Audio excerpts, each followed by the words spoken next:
Welcome to Accounting 499. This is week 4. Now let's do a quick review of what this course is about. Give me a second.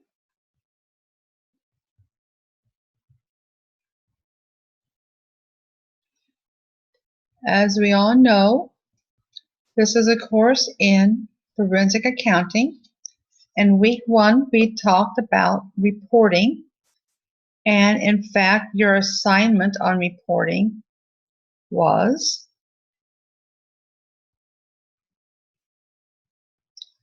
a paper about the importance of documentation during an investigation.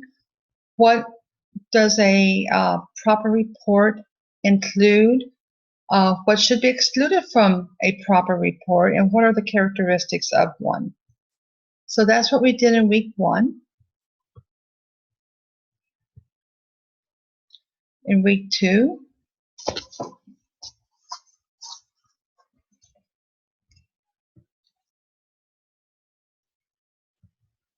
oh, why is this going slow?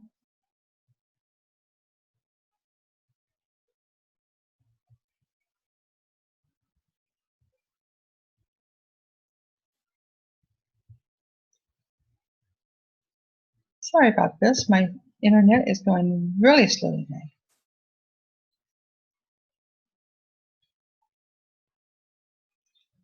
Week 2 was on litigation, and week 3, the paper you just finished, was on how to work with attorneys.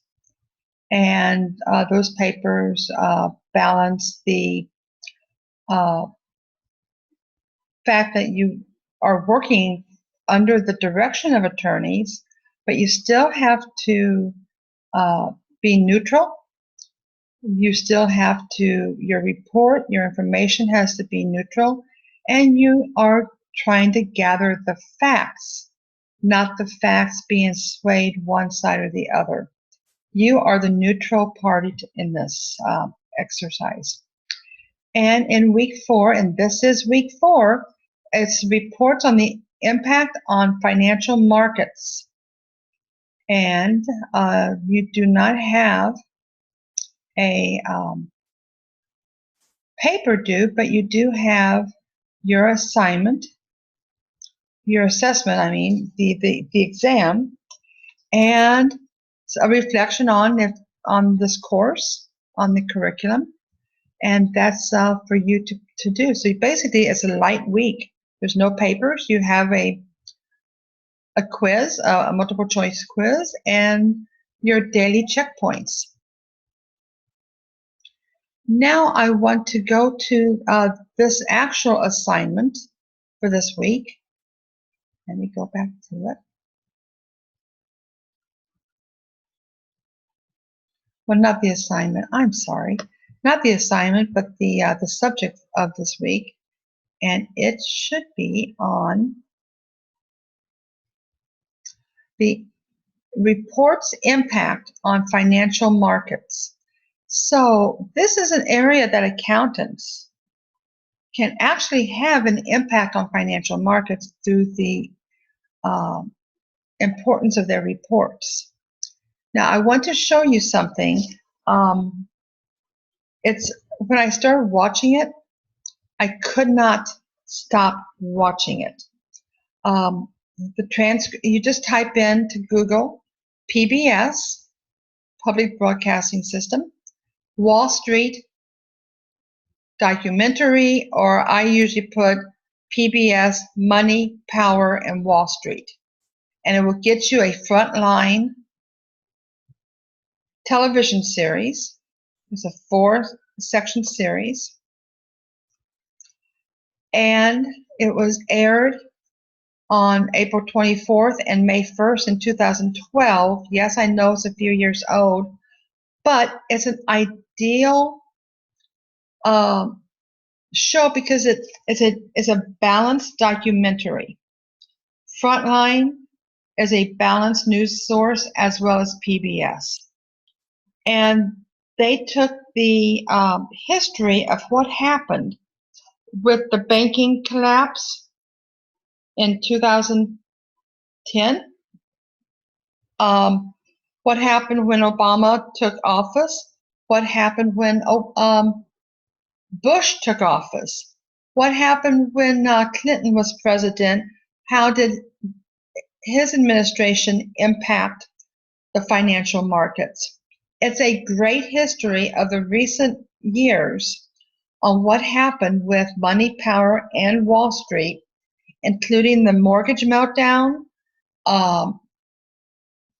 and what happened with in Europe with the derivatives being overvalued and oversold. It tells you exactly what has happened. Episode 1 is Inside the Epic Rise of the New Financial Order and the Trouble That Followed. Episode 2 talks about U.S. leaders, how they struggled to respond to a financial crisis that caught them by surprise, how Obama inherited a financial crisis that would define his first term, and they probed into Wall Street culture that remained focused on the risky trades. This is an excellent series to watch, and I would really suggest that you go ahead and watch it. There's no papers due on it, but I showed you that there's a transcript that you can read. Each one of these are an hour long, and they were aired one time and were not aired again, but they became available via the website. So do yourself a favor and watch these. I could not stop watching them. When I started with the first one, I had to watch all 4 in a 1 4-hour setting. So I do recommend reading this, watching it, because it's about fraud. It's about how sometimes innocent it can start. It talks about what happened with the mortgages. It talks about the interest. It talks about the bank failures, the Greece wanting to, at the time, wanting to default on their loans within the European Union. It talks about all that. And it's the fabric of the environment and the economy that we all live in. So do yourself a favor, give yourself a gift, and watch these 4 1-hour sessions. Now, to continue, let's move on, and I have a video to watch on socks. Not the type you wear on your feet, but actually Sarbanes-Oxley, and was it effective? Was it not effective? I believe most of your papers indicated that Sarbanes-Oxley, because it's law, it's very effective in what it was designed to do. And I'm sorry, there's always going to be some commercials with these.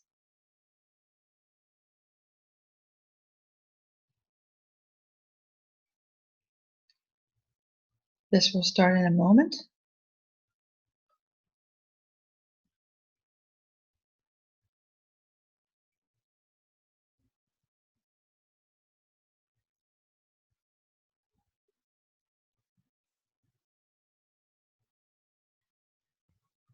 It's been 3 years since the financial crisis crippled the American economy, and much to the consternation of the general public and the demonstrators on Wall Street, there's not been a single prosecution of a high-ranking Wall Street executive or major financial firm, even though fraud and financial misrepresentations played a significant role in the meltdown.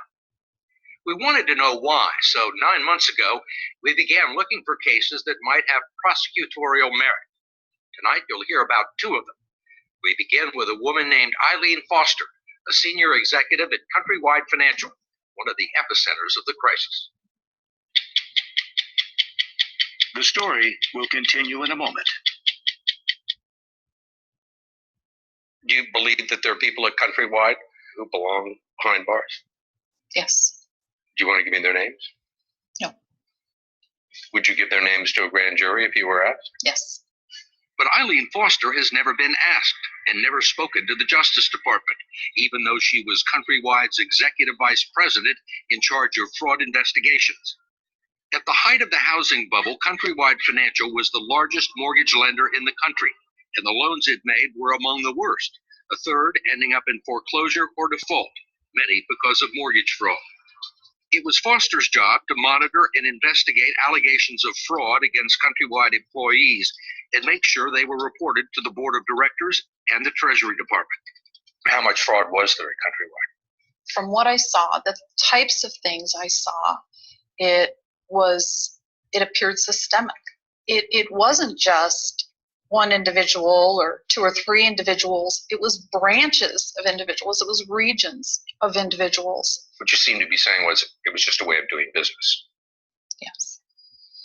In 2007, Foster sent a team to the Boston area to search several branch offices of Countrywide's subprime division, the division that lent to borrowers with poor credit. The investigators rummaged through the office's recycling bins and found evidence that Countrywide loan officers were forging and manipulating borrowers' income and asset statements to help them get loans they weren't qualified for and couldn't afford. All of the recycle bins, whenever we looked through those, they were full of, signatures that had been cut off of one document and put onto another and then photocopied, or faxed, and then the creation thrown in the recycle bin. And the incentive for the people at Countrywide to do that was what? The loan officers received bonuses, commissions. They were compensated regardless of the quality of the loan. There's no incentive for quality. The incentive was to fund the loan, and that's going to drive that type of behavior. They were committing a crime. Yes.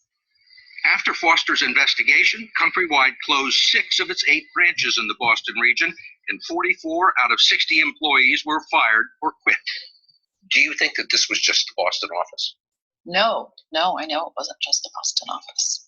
What was going on in Boston was also going on in Chicago and Miami and Detroit and Las Vegas and, Phoenix and in all of the big markets all over Florida. After the Boston investigation, Foster says Countrywide's subprime division began systematically concealing evidence of fraud from her in violation of company policy and Countrywide's internal financial control system. Someone high up in the top levels of management, she won't say who, told employees to circumvent her office and instead report suspicious activity to the personnel department, which Foster says routinely punished other whistleblowers and protected Countrywide's highest earning loan officers. I came to find out that there was many, many, many reports of fraud, as I had suspected, and those were never reported through my group, never reported to the board, never reported to the government while I was there. And you believe this was intentional? Yes. Yes, absolutely. Foster, with the support of her boss, took the information up the corporate chain of command and to the audit department, which confirmed many of her suspicions, but no action was taken. In late 2008, with Countrywide sinking under the weight of its bad loans, it merged with Bank of America. Foster was promoted, and not long afterwards was asked to speak with government regulators to discuss Countrywide's fraud reports. But she was fired before the meeting could take place.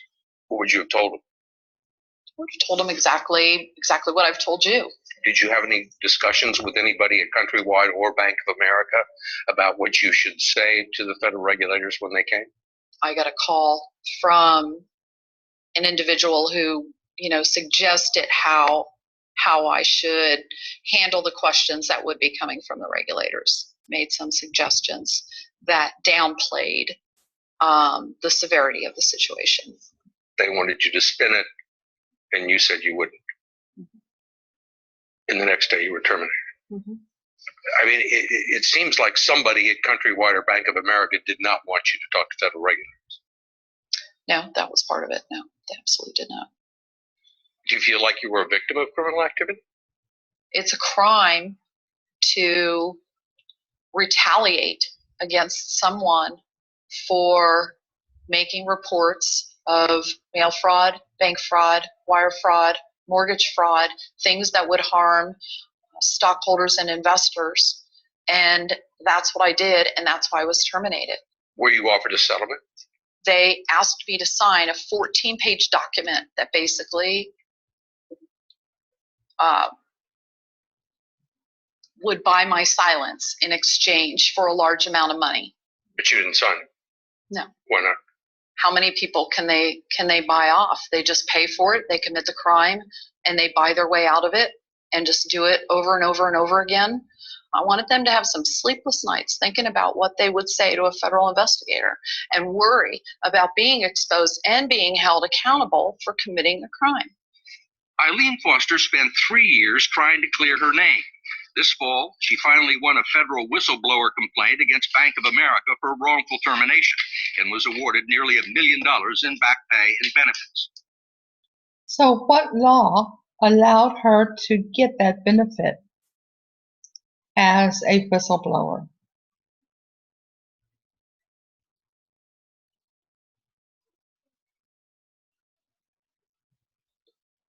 Well, if you thought about Sarbanes-Oxley, that's exactly correct.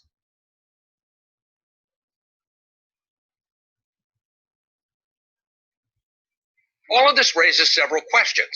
Why has the Justice Department failed to go after mortgage fraud inside Countrywide? There's not been a single prosecution. Even more puzzling is the Justice Department's reluctance to employ one of its most powerful legal weapons against Countrywide's top executives.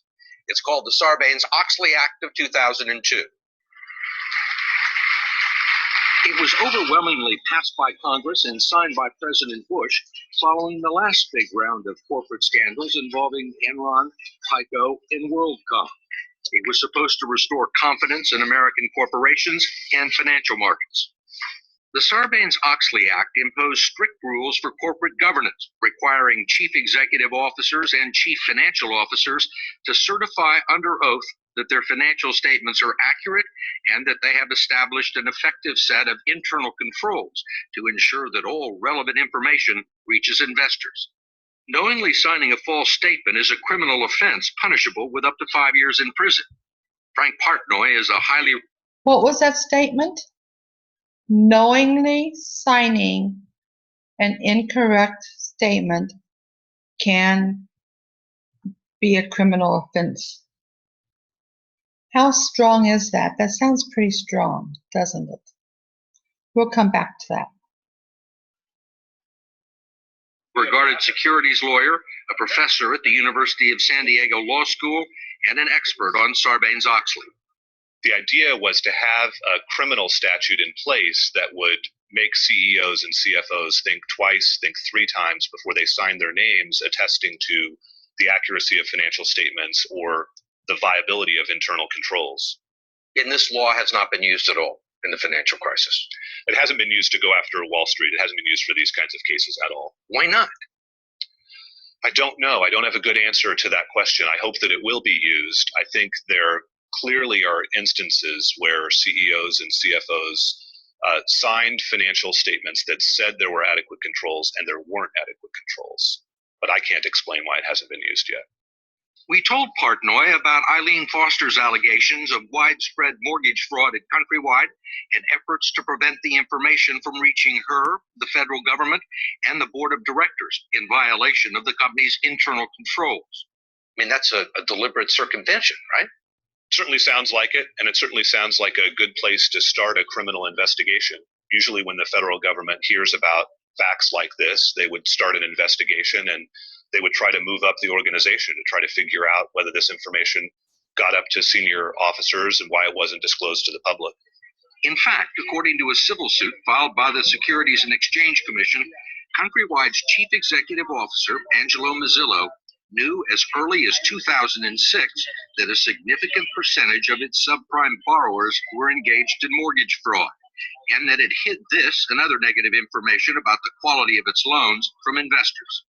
When the case was settled out of court a year ago, October, The SEC's Director of Enforcement, Robert Guzami, called Mozilla a corporate executive who deliberately disregarded his duty to investors by concealing what he saw from inside the executive suite.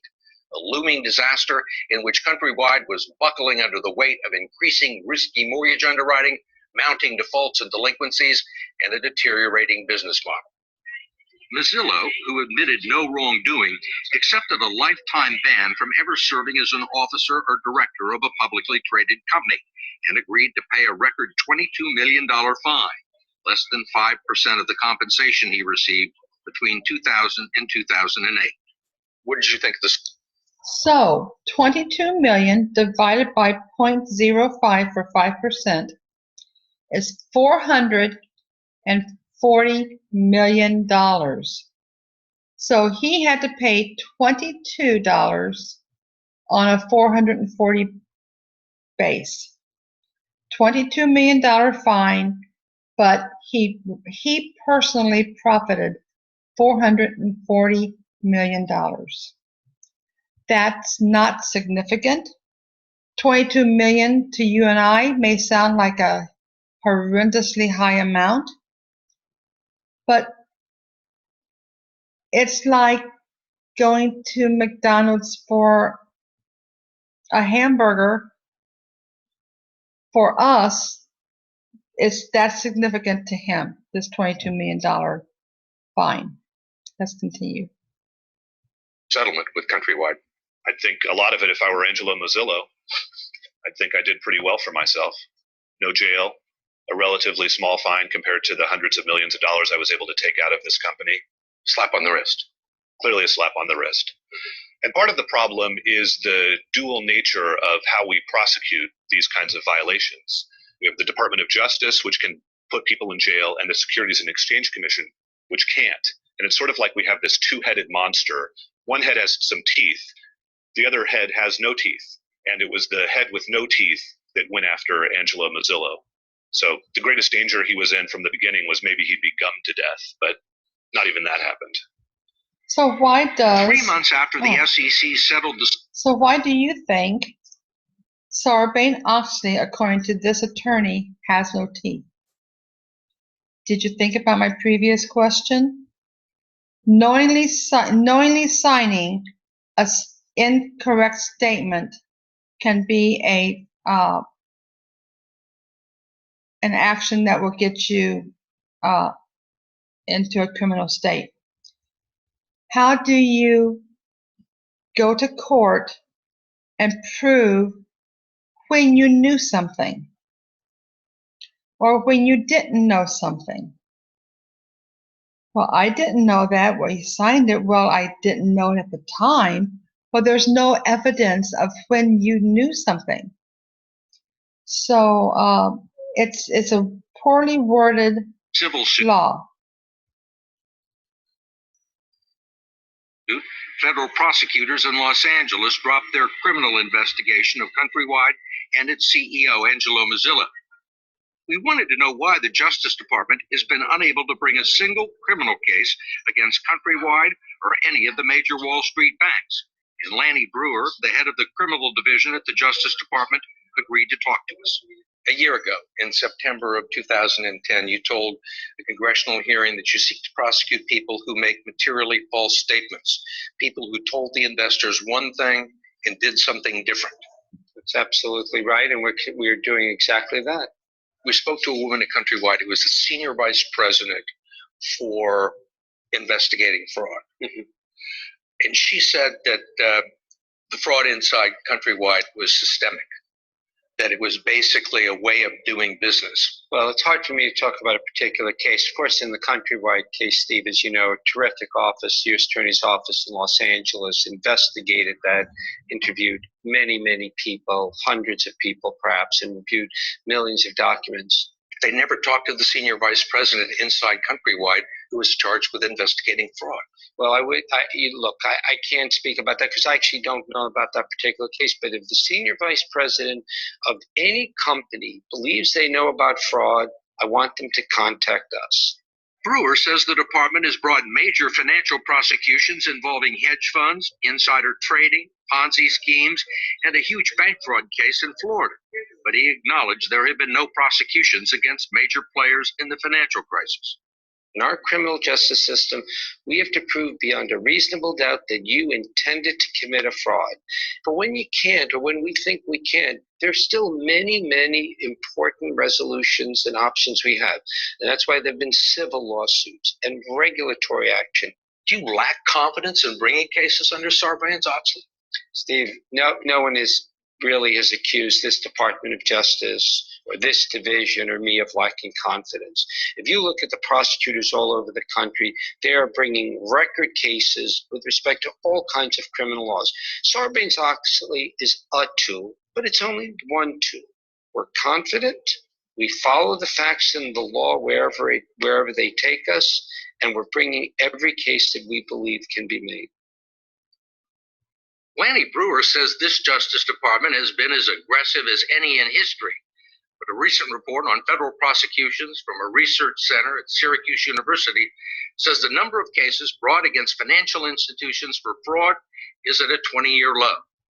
When we come back, we talk to a whistleblower who was inside Citigroup during the financial meltdown.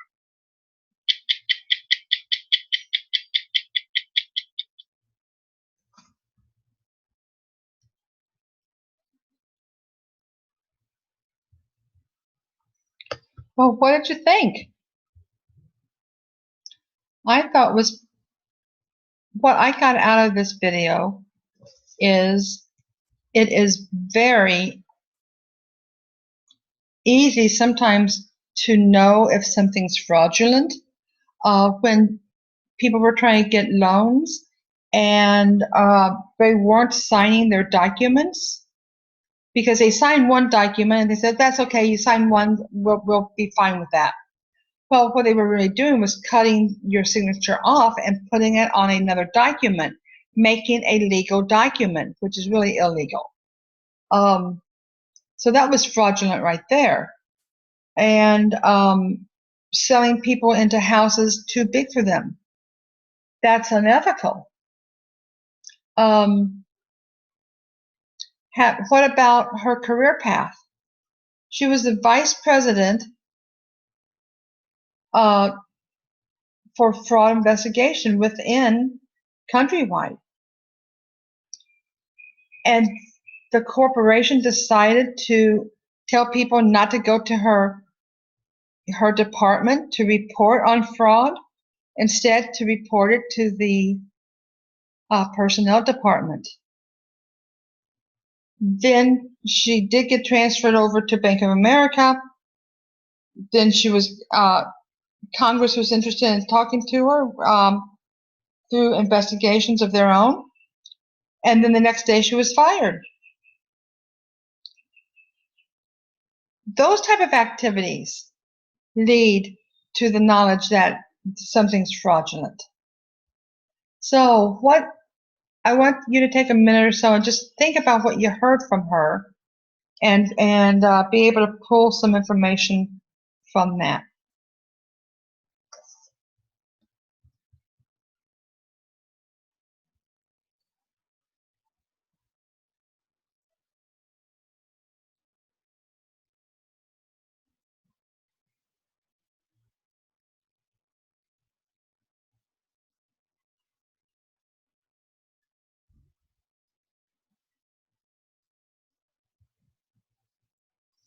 Okay. Since this course is on fraud and detection of fraud and forensic accounting, really, I decided to go to the Wall Street Journal today and just simply type in the word fraud. This is Wall Street Journal online. It's not pricey at all. And by typing in that one word, I got 709 hits. And we'll just go through, and then if one seems to be interesting, we'll look into it further. Former execs charged with securities fraud at a device maker bought by J&J. Corruption currents, HSBC, leak leads to tax fraud sentence. This involves the heiress of the fashion and perfume house Nina Ricci, and she was sentenced to a year in prison in order to pay heavy fines and back taxes for hiding millions of euros in bank accounts in Switzerland. So the Swiss bank account that we've been hearing all about in the television shows in the past decades as a place to put funds, tax-free, right, unidentified existence of funds, they're starting to crack down on that. Oh, a bride who got married 10 times. She's from the Bronx, and she faces fraud charges. She's only 39 years old, and she's married 10 men since 1999. 10 men in 15 years. At one point, she was married to 8 of them at one time, but she was indicted on felony fraud charges.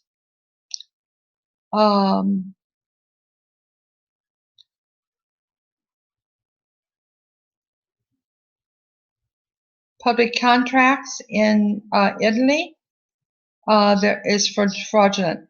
SEC charges former New York Giants player with fraud. I wonder what he did.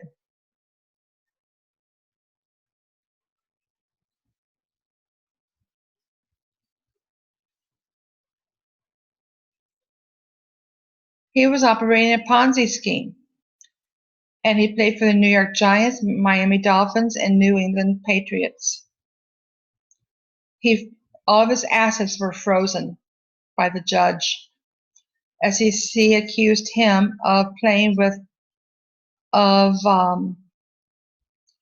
some investors from the money received from other investors rather than from legitimate business income. This is accounting. Legitimate business income is how investors should be compensated, not from having signed in new investors. That's called a Ponzi scheme. Ponzi.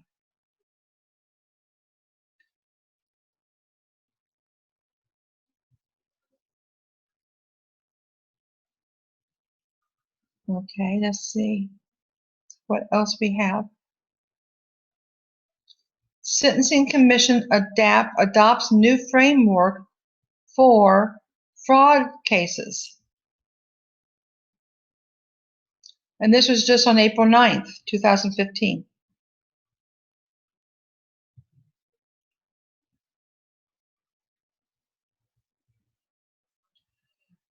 U.S. panel voted Thursday to change the guidelines that could cut prison time for some low-level white-collar criminals. After a multi-year review, the U.S. Sentencing Commission adopted a new framework for fraud cases that gives it more weight to an offender's intent and role within a scheme, which could help minor participants win lighter sentences. That's interesting.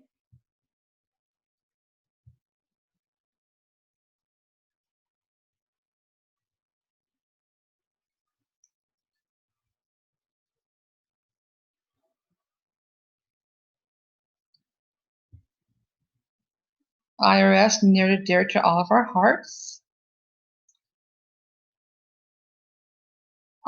Tax ID theft has been in the news this year following a surge of fraudulent state tax refund claims submitted through TurboTax. That caused Intuit, the maker of TurboTax, to suspend e-filing for 24 hours early in February. IRS Commissioner raised the possibility of delaying refunds or speeding up W-2 reporting or both so that the agency can better fight fraud.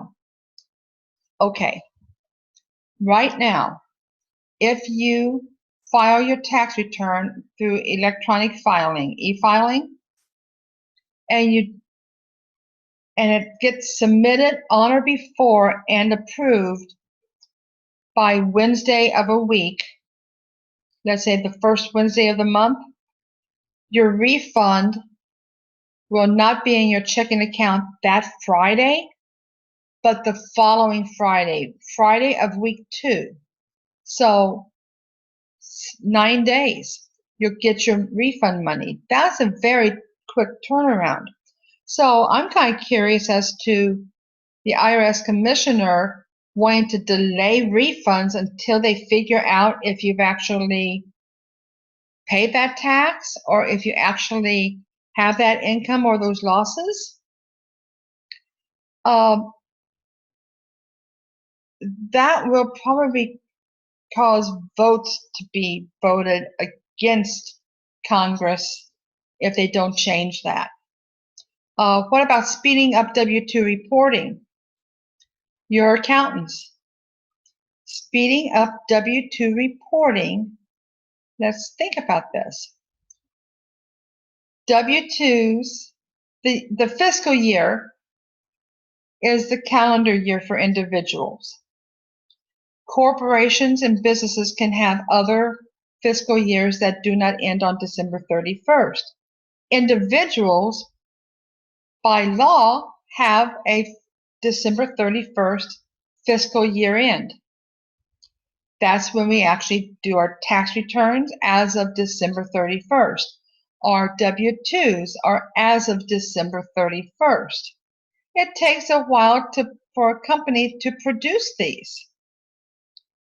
Even if it's already done in the system, the quickest you could probably get them would be maybe by the 7th day of January. Well, by law, your W-2s, your 1099s need to be postmarked by January 31st. So what are they going to do there? Have them more speedily reported? How can you more speedily report W-2s and 1099s than January 31st, given a December 31st cutoff? Okay, let's continue. Is it the reporting? It says reporting, W-2 reporting. Well, what about processing? Can't the IRS process the W-2s faster so they have access to them quicker? And then they'd be happier, right? Well, that would probably cost taxpayer money in order to upgrade the system and change the processing of them. So that's going to be an interesting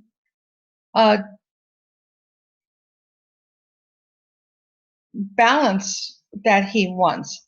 So the commissioner of the IRS raised the possibility of delaying refunds, making most Americans unhappy by doing that, or speeding up the W-2 reporting, or both, so that the agency can better fight fraud.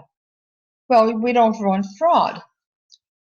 They convened a meeting on March 19th with leading tax preparation firms, payroll and tax refund processors, and state administrators. IRS lost about 5.8 billion, billion with a B, 5.8 billion to fraudulent returns in 2013. They ruled out ending the use of prepaid debit cards to issue refunds, although that new security measures may be imposed. Debit cards give taxpayers without bank accounts low-fee access to their tax refunds, but fraudsters often use them because they can be untraceable. So that's a problem also.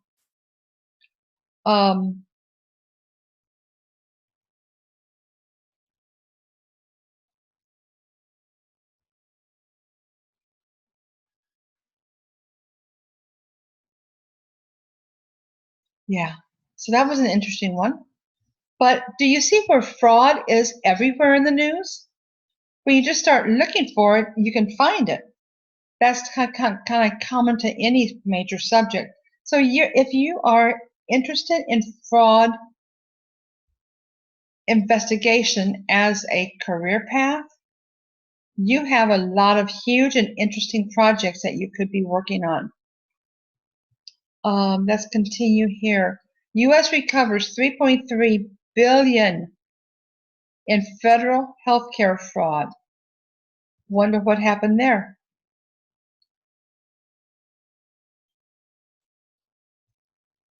Riverside General Hospital. Okay, Obama administration steps up the efforts to prevent Medicare fraud, not just uncover it.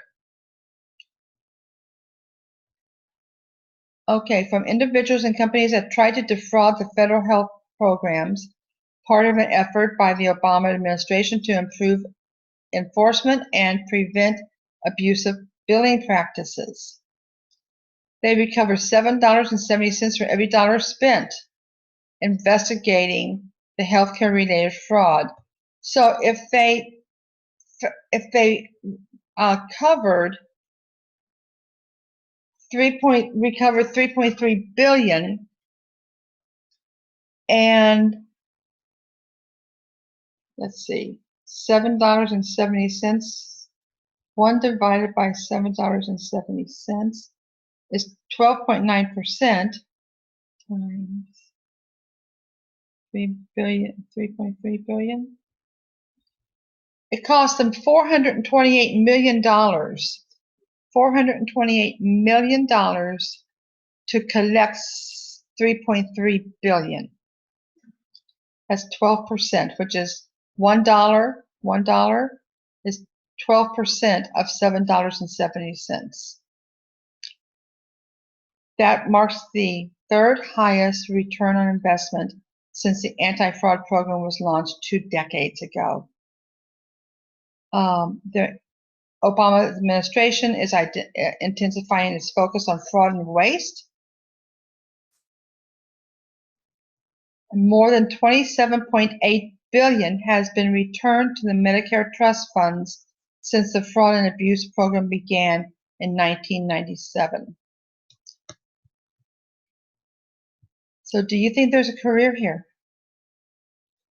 I think one of the gentlemen that actually I played their audio for you, it may have been last week, he was saying he would start into one area of fraud investigation and he would get interested in another area, so he would leave that first area and go to another area, and with his credentials he could just get more involved in that area, and he could choose and pick and choose what he wanted to be part of.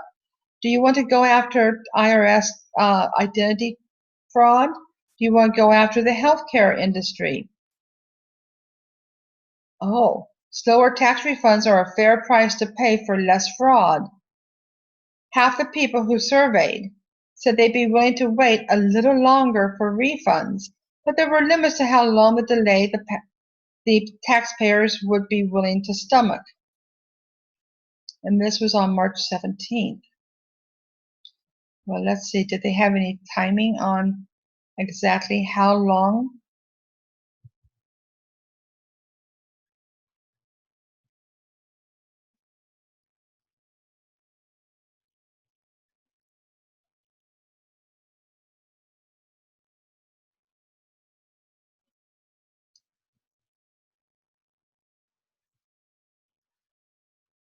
Most refunds are paid within 3 weeks from the state. And if it's from, you actually have to do it through checks, it would be an average of 3 weeks. 3 weeks is a long time to get your money back since they've had it for a year.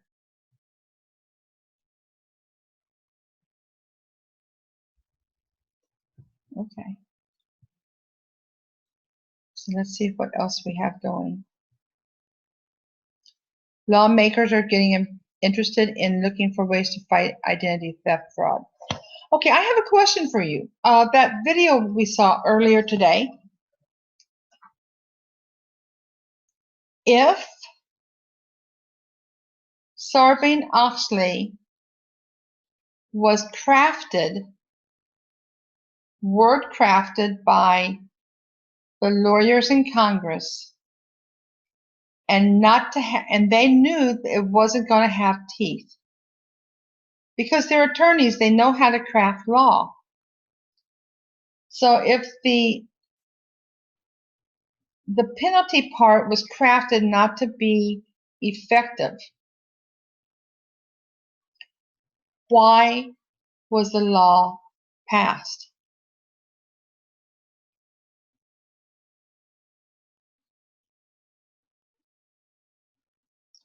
Now, I'm not saying the entire law is not strong. The fact that the audit firms need to be switched out every 5 years to another audit firm, that's a good thing.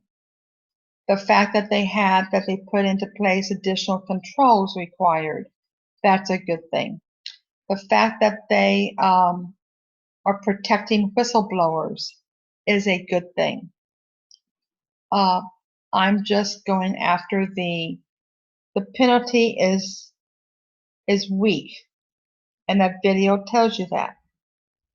So why do they have this?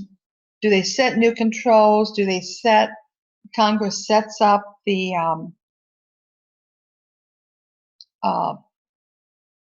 whistleblower program, additional controls, and the rollout every 5 years, one account CPA firm to the next, to do the audit of these publicly traded companies. What was the time frame that they were going through and writing Sarbanes-Oxley? Memory serves me right, it was right after the mortgage fiasco. The economy was shaky. We didn't know if we were going to crash or not. Congress had very quick turnaround. Congress had to show that they were in control. Congress had to take control and show the investment community that it's okay that they have the economy in hand. So could this law have been written to calm down Wall Street?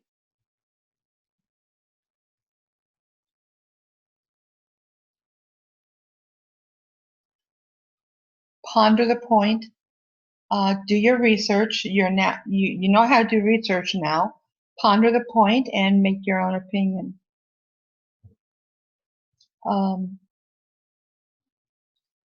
With that, I also suggest you get, unless a subscription is available through the library at our college, the Wall Street Journal online student discount is inexpensive. And you can see just by typing in one word, you get a lot of information. It's also a good source of want ads for jobs, and it's a great source of information. And online version you can actually see what Brazil's news media presentation looks like, Asia, Europe, because our focus in the US isn't the same focus that Asia has, isn't the same focus that Europe has, but it's the same news agency. So with that, I'm going to go back to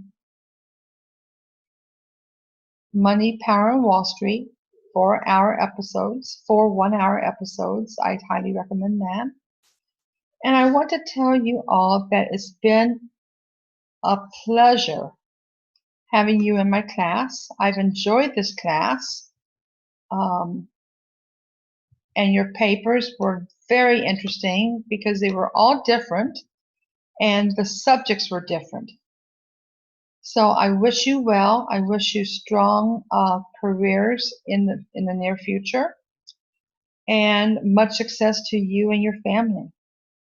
With that, I will sign off and have a great life and a great career. Bye.